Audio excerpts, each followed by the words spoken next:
the grievances and the processes between the companies, and otherwise the special courts have been set up by the central government.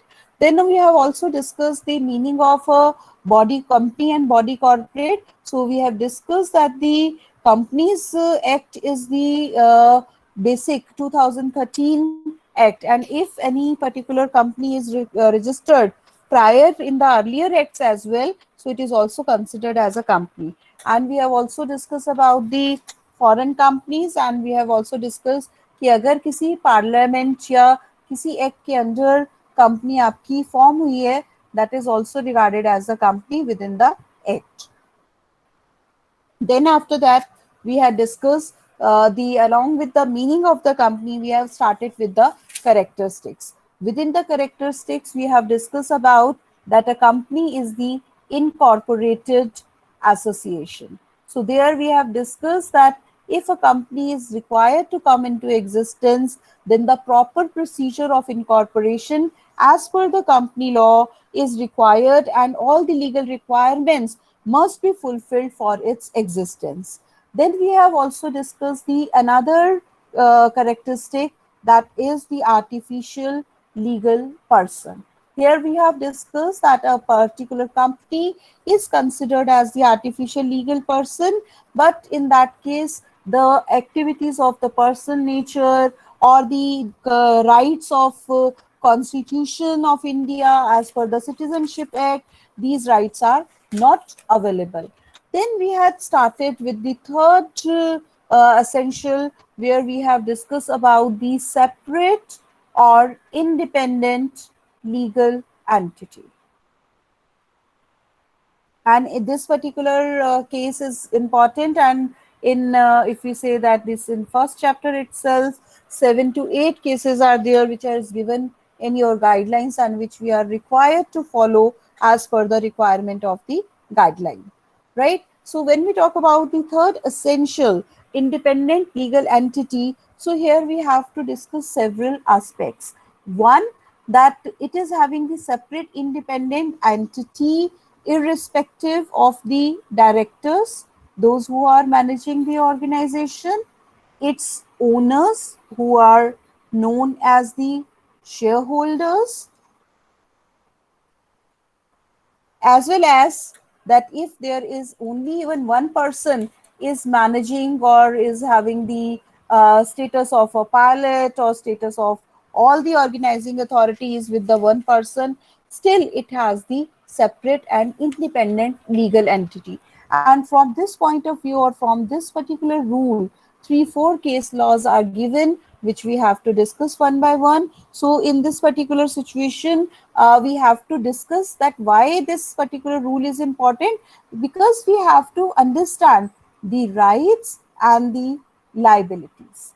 So in this case, if we talk about the rights and liabilities, so directors do not have any liability as a separate independent legal entity. The company is going to be liable for it all its acts, but there are certain exceptions, or where the corporate will is lifted up, that we are going to discuss in the next class. So there the directors do not have the liability for the activities or for the contracts which have been entered into the name of the company.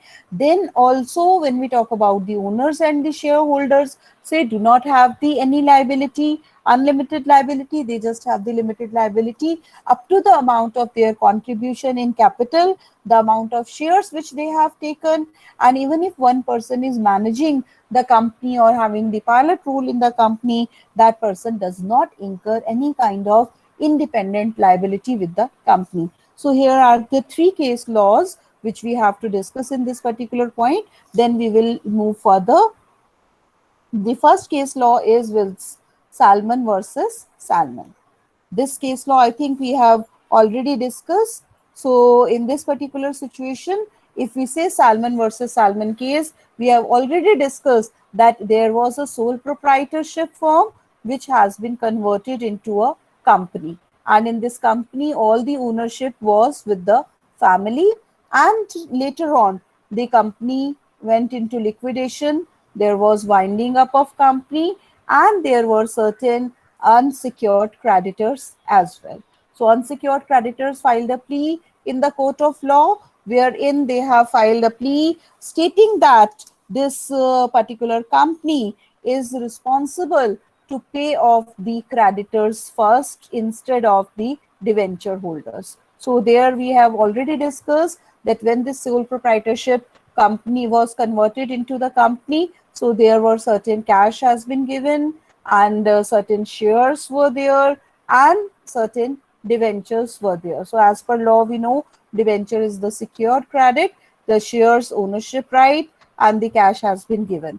The creditors, the unsecured creditors, wanted to have the claim over the debentures on the basis that the debentures are held by the family member only. So this family member, this particular company does not have the separate legal existence or separate legal entity. So in this case, the creditors must be paid first. But on the if we talk about the decision given, judgment given by the court, it has been held that their plea was rejected on the basis that the company had the separate legal entity, and in this particular case, the secured creditor, even though this we cannot combine that the secure debentures have been issued to the family member, so they do not have the right. So on the basis of the legal rule, debentures is the secured credit, so they had the upper hand, or first these was required to be paid off. So creditors did not get any right or priority over the secured credit. Then there is the second case law, which is of the name of Abdul Haq versus Dasmal. In this particular case, what happened that the particular person, Abdul Haq, was employed as an employee in the organization, and he has not received the salary for several months. And he has filed a case against the directors to claim the salary. So it was held that as the company have the separate legal existence, so director's position is only to manage and administer the particular organization. So directors are no way responsible for any kind of money or to the employees or to the outsiders. So there cannot be any action cannot be taken against the directors in this particular case. The next case law which is being given is Lee. I was about to rub as an eraser. Okay. So this third case law is between Lee versus Lee's Air Farming Limited.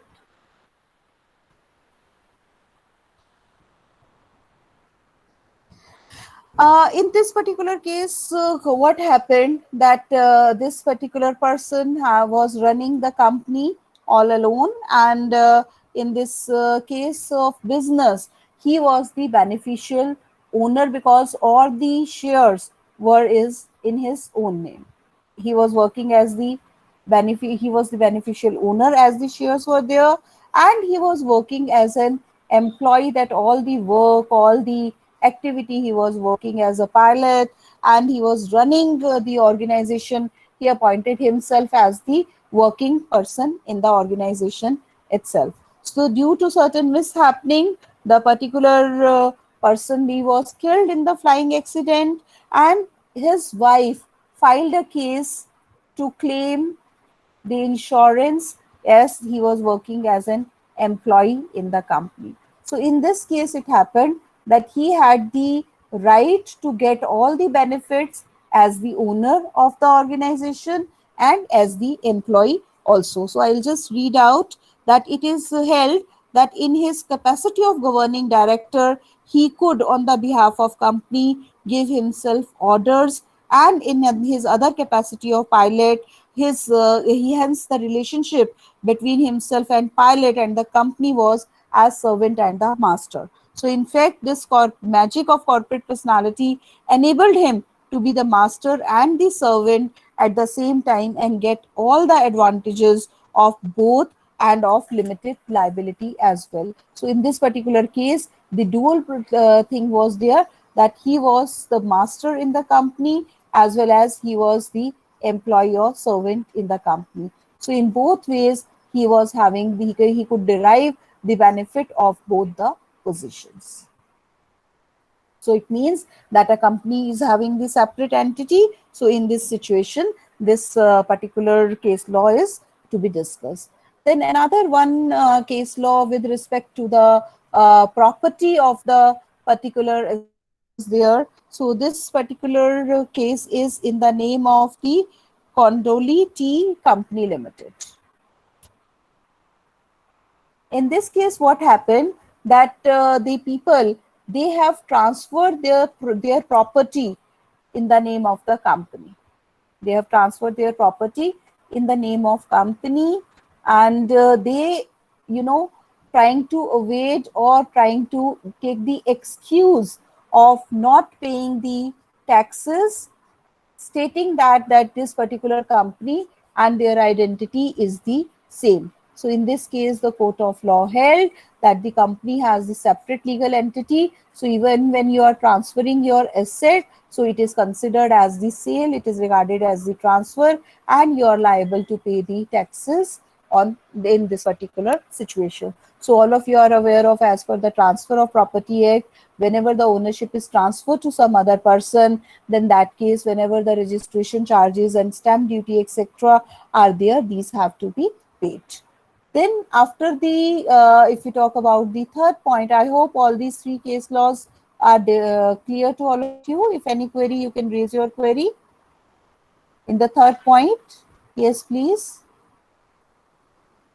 In absence of any response, I'll consider the case laws are clear to you. Like in the last class also, we have discussed that whenever we need to present the cases, we have to give the facts or the story of the case. Then we have to state the provisions to which the particular case law is related to, and the judgment or the decision of the court with respect to a particular situation, right? Then the fourth feature of a company is with respect to a separate property. When we talk about the separate property, so as we all are aware of that when we talk about the capital are given in form of the shares, and these shares are with the members and they have the rights of easy transferability and the other things.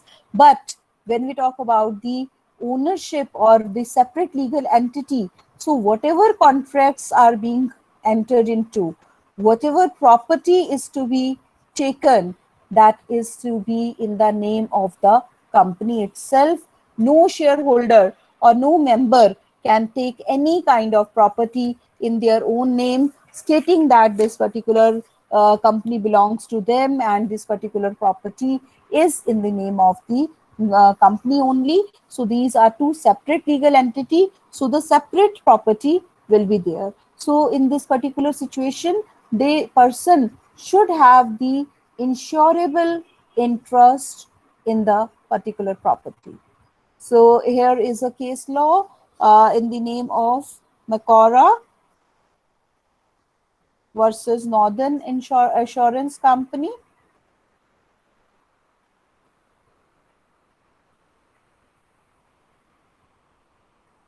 In this particular situation, what happened that Mr. Macora was the holder of all the shares except one in a timber company, and he was also the substantial creditor of the company. He insured the company's timber in his own name.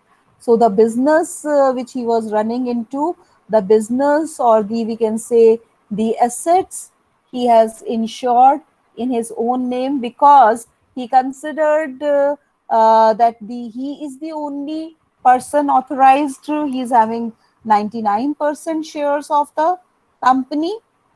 So he considered that he is the owner of the company. So he insured all the business asset in his own name. So by in a situation, the particular timber catch the fire and all the assets were destroyed. So insurance company refused to give the claim on the account that the person was not having insurable interest in the particular asset, because the particular company is the separate legal entity and the property of the company belong to the company only. And even if the Mr. Makora has got it insured in his own name, he was not having any insurable interest in the particular asset of the company. So because of that, whenever the particular organization is registered as a company, as a body corporate separately, the property should be in the name of the body corporate itself. So there should not be any confusion in respect of that. Even if you are having the 99% ownership right, so you will be having the right to get the property in your own name. Then another essential is of perpetual succession. Perpetual succession or perpetual existence. So it means the time may go, the shareholders may go, the directors may go, or even if all the shareholders died, this will not affect the existence of the company. Existence of the company is by the law, by the, we can say, the process of incorporation, and its existence will be over only when the winding up of the company takes place in the, as per the provisions of the law. So this we have to understand. So there is a case law in the name of Meat Suppliers Guildford Limited. Meat Suppliers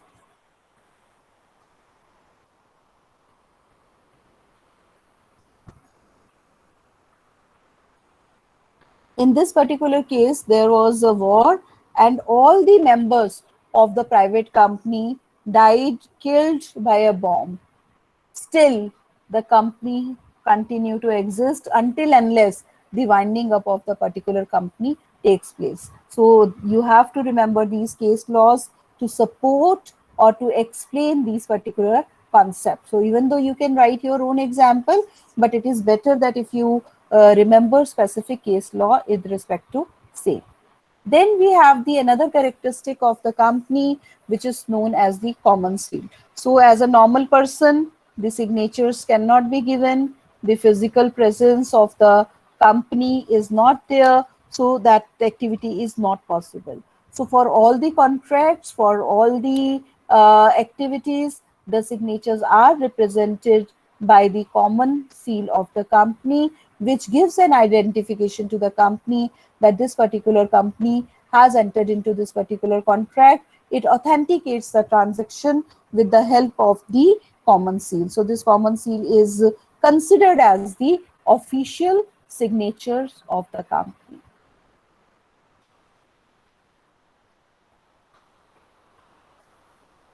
So if the on any of the document official signatures are required and all these things, so this is legally recognized.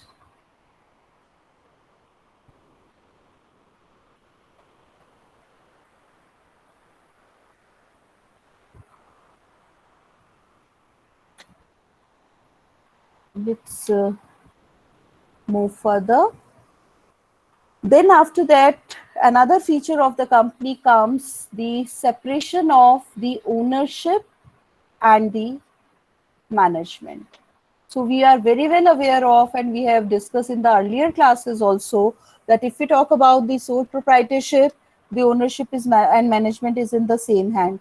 The person who owns the business, managing the business, so his effort, his orientation of running the business, his decision making, his day-to-day decision with respect to the business expansion, projects, etc. Everything will be motivated by those factors, that he is the owner, he is, all the efforts will be rewarded, and he will be having the access to all the profits. So in that case, that motivation is here. But if we talk about a body corporate, the ownership is with the shareholders, and they properly duly represented directors are going to manage the organization. So in this particular case, ownership and management is in the different hand. So there is possibility that the directors may not be that much attached to the company, or that much, we can say that the dedication, or in the while taking the decision, they might not have the that interest. But of course, if they are having the duties, so they are bound to do that. And even if we talk about the nowadays the corporate governance laws, which also says that whatever decision making, or how the particular directors are taking the decisions, how they are managing the company, how the particular corporate is being governed, it is on the basis of we can say that three principles, that is called as the transparency, accountability, and responsibility.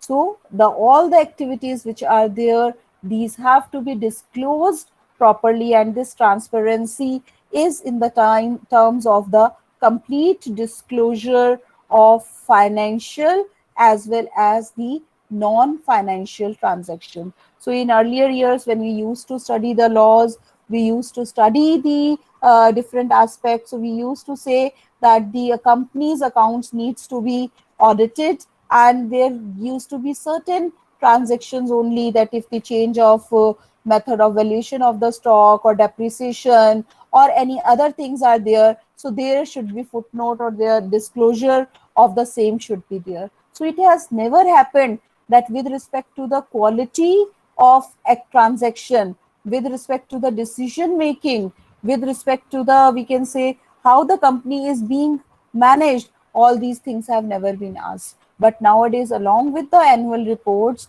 the corporates are also required to furnish corporate governance reports, wherein they have to disclose that who are the directors, what is their qualification, how many meetings have been attended by these directors, which decisions have been taken, the complete disclosure of the related party transaction, whether there is any grievance committee or not, what they do, how they resolve the shareholders' grievances, how the different committees are being formed for the employees' protection. So all these stakeholders do have the stake in the organization, and they have the right to get all the information in the company. So when we talk about the ownership and management is different, so yes, it is different in the form of a company wherein the shareholders have the owner and directors are being managing the company, and there can be the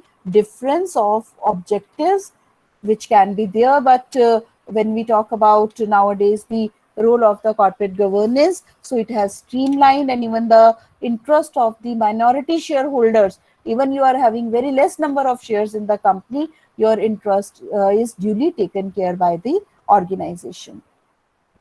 Then after that, there comes the another characteristic, which is we talk about the limited liability. When we talk about the limited liability, so limited liability means there are two aspects. One aspect is for the shareholders or the owners, and second aspect is that what is the position of the company, and thirdly, what is the position of the directors. So in this particular case, when we talk about the limited liability is from the aspect of the shareholders, that they have the limited liability. Why the company form is being adopted or considered as best, that when we need large capital, we have to run the business at a very bigger level. So that time this is there, and even the one person is not having the enough sufficient fund, so it can be contributed by the shareholders. But the shareholders responsibility, your liability will be limited up to the amount which they have invested in the particular company, up to the we can say the face value of the share. So from that aspect, it is called as the limited liability. So here in any case, the creditors cannot hold shareholders personally liable, or there cannot be any kind of personal liability or personal assets can be attached with respect to for the payment of the creditors. So shareholders liability is only up till the amount they have contributed in the company. But in this particular case, we say that company law, including our country, India, there is that unlimited liability of the company. So if there are any, we can say non-trading company pursuing for religiously or for socially useful objects. So in these cases, the companies might have the unlimited liability. So personal assets of the owners can also be attached. But if we say about the directors, so, in case certain situations, if the directors have been negligent in performing their duties, so in that particular situation, they can be held personally liable if some losses has happened to the shareholder. If the auditors have, in case have authenticated the reports or have falsified the accounts and have audited those reports, so they can be held personally liable for their negligence. The liability can be there. So this particular principle would be known as the piercing of the corporate will. So we say that the corporate have the separate legal entity. There is the liability of the company. So it is having the principle of corporate will. But we pierce or we relax in certain situation where there is a negligence by the directors, auditors, or if they have the liability and because of their negligence, the company has suffered. So this is called as one of the important feature. When we say limited liability, we are talking from the aspect of the shareholder. But if it can be unlimited, position of the company and the directors in certain situations within the preview of the law. The last feature of a particular company or body corporate is the transferability of shares.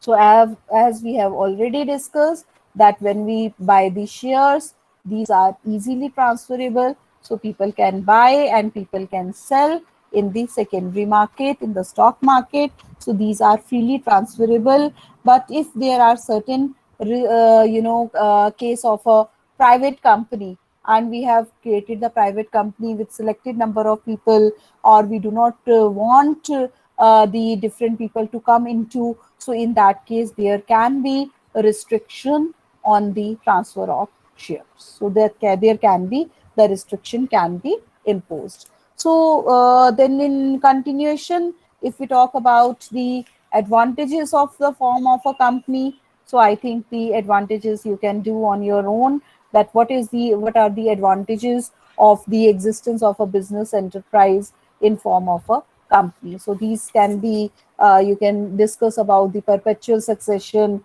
the continuity is there, the even if the shareholders are not there, the companies continue to exist. So if we need the large capital base, we need to run the bigger business, or we need to encourage people to participate. So transferability of shares is one of the major attraction for the shareholders to invest in the company. And also, even if the company goes into losses, there is no personal liability of the shareholder. They can restrict their liabilities limited in a particular company.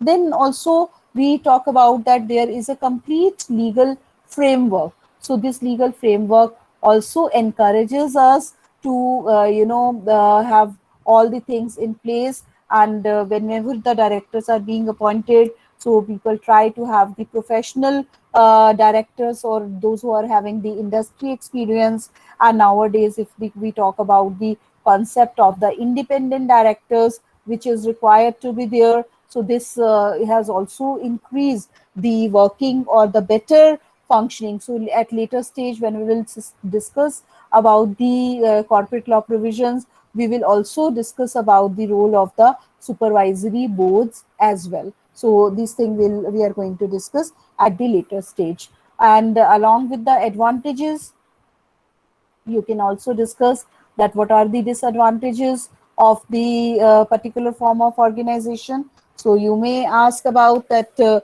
legal formalities are there. You can take about that because ownership and management is different. So the people might lose interest. They are not directly motivated. Directors are just getting their fee. So they can be little relaxed or negligent in the performance of the duties. Also, the all the documents, objectives, etc., are with the registrar of the companies, and anyone who wish to inquire or inspect can just by paying a nominal fee can see the details of the company. So there is lack of secrecy. Secrecy cannot be maintained. Plus, if there are the people, those who are running the company, and they can misappropriate public fund, they can misuse the public fund, so there can be certain kind of problems are there. And if the company's shares are in the one hands of the one group or one particular organization, so all the decisions are taken by those group or those kind of having the control. So then the control goes into selective hands, so interest of the minority shareholder is also affected. And the second last topic in this particular first chapter is the difference between the company and the partnership firm. So I think this thing, the difference you can do yourself. You know the characteristics of a partnership firm, and you know the characteristics of a company as we have discussed till now. The only thing is that you can incorporate is that if the at all difference come, so you just have to first introduce about the company, introduce about the firm, and then write the difference in the tabular form.